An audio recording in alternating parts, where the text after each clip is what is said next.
So we were discussing the properties of charges, and before going to study the properties of charges, we will first actually move to the study of charge कि charge होता क्या है वो भी हम discuss करेंगे और उसकी प्रॉपर्टीज को भी हम डिस्कस करेंगे। ठीक है, जैसे कि हम लोग ये बुनियादी बात है जो चार्ज के बारे में, चाहे हमें ये पता हो या ना हो कि चार्ज है या क्या चीज़ हमें नहीं पता, बट हमें ये बात ज़रूर पता है कि like charges attract each other and unlike charges repel each other. इसलिए मैंने इसको यहाँ पे unlike charges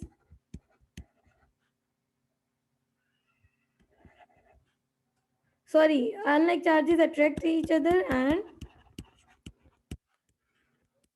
like charges repel each other। ये दो अगर पॉजिटिव पॉजिटिव चार्ज पड़े होंगे तो वो एक दूसरे को रिपेल करेंगे, और अगर अनलाइक चार्जेस होंगे तो वो एक दूसरे को अट्रैक्ट करेंगे। जैसे कि इफ आई से a positive charge and a negative charge, अगर एक पॉजिटिव चार्ज हो और एक नेगेटिव चार्ज हो तो जाहिर बात है जो पॉजिटिव चार्ज है और नेगेटिव चार्ज है ये एक दूसरे के करीब जाने की कोशिश करते हैं, लेकिन अगर दोनों ही पॉजिटिव चार्जेस हों, दोनों ही प्रोटॉन्स पड़े हों तो प्रोटॉन प्रोटॉन रिपल्जन होती है उन दोनों के दरमियान और वो एक दूसरे से दूर जाने की कोशिश करते हैं। सो हम we will write like charges repel each other.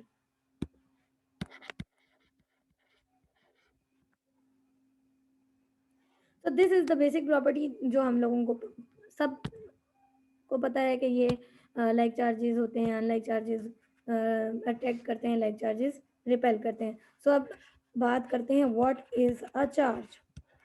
Charge क्या होता है?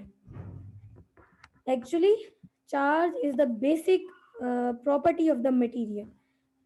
ये क्या है? बेसिक प्रॉपर्टी है किसी भी मटेरियल की जो कि जिसकी वजह से वो बॉडी किसी भी दूसरे ऑब्जेक्ट को अट्रैक्ट करती है या रिपेल करती है।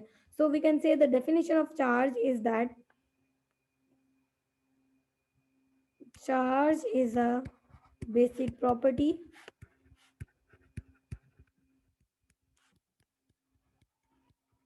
of a material.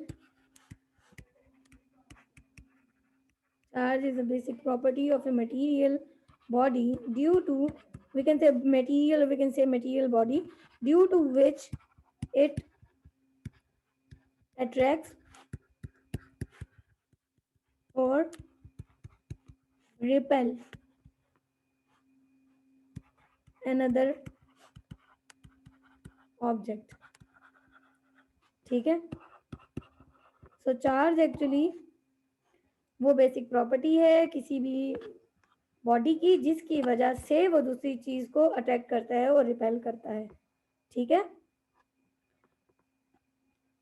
अभी अगर देखें हमारे पास एक प्रॉपर्टी जो हमें पता चल गई वो ये कि लाइक चार्जेस रिपेल करते हैं और अनलाइक चार्जेस अट्रैक्ट करते हैं। Similarly we can say friction produces two different type of charge on different materials.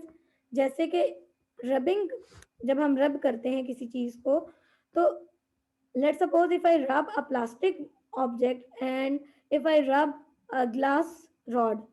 हम एक एक्टिविटी कर लेते हैं, let's suppose this is a rod and this is a glass rod.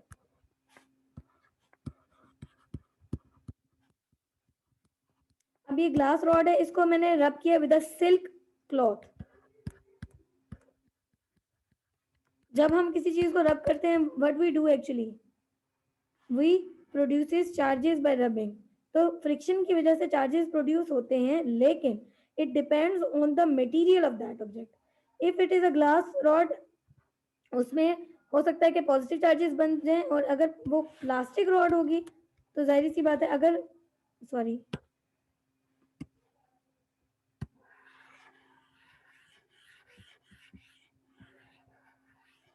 अब अगर मैंने ये चेक करना हो कि एक ऐसा एक्सपेरिमेंट परफॉर्म करना हो जिसमें मैं ये चाहती हूँ कि मुझे पता चले कि मेरे पास जो दो ऑब्जेक्ट्स हैं क्या ये सेम चार्ज वाले ऑब्जेक्ट्स हैं या इनके ऊपर जो चार्ज है वो डिफरेंट है।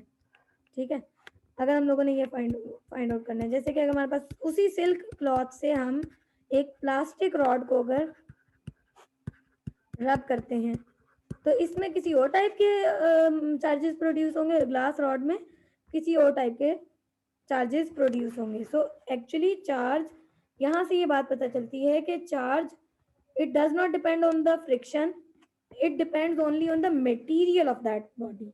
तो चार्ज की जो बेसिक डेफिनेशन हमने पढ़ी उसमें भी हमने यही कहा कि ये प्रॉपर्टी है उस मटेरियल की जिसकी वजह से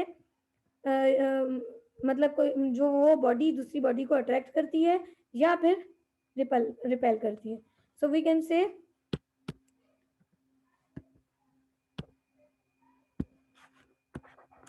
friction produces two different types of charges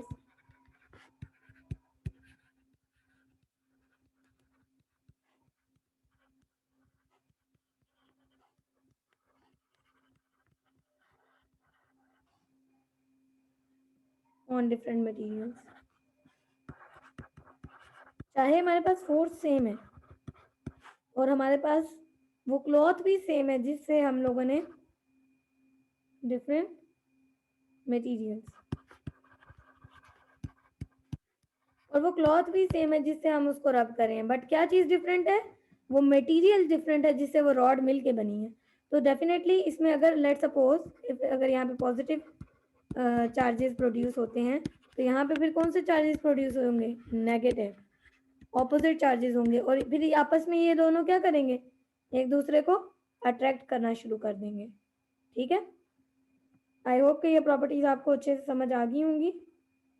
और अगर एक लास्ट एक प्रॉपर्टी है जो कि आपको आई होप के पहले से भी पता होगी कि लेट सपोज के दो अनलाइक ऑब्जेक्ट्स हैं, सॉरी लाइक चार्जेस हैं,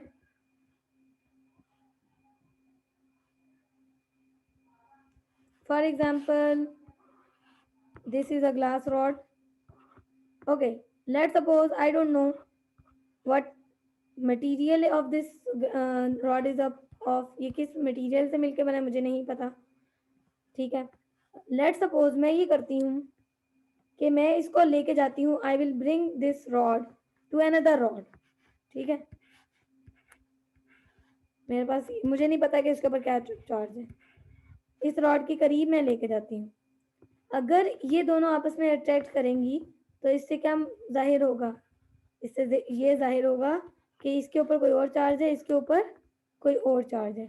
लेकिन ये अगर एक दूसरे को रिपेल करना शुरू हो जाएंगी, रिपल्जन होगी, तो इसका मतलब है सेम चार्जेस है। तो repulsion actually, repulsion is a sure test. Repulsion एक ऐसा टेस्ट है, मतलब अगर जो बॉडी जिसके ऊपर चार्ज है या नहीं हमने ये फाइंड आउट करना हो, अगर तो वो बॉडी दूसरी बॉडी से रिपेल हो गई, इसका मतलब है उसके ऊपर चार्ज होगा।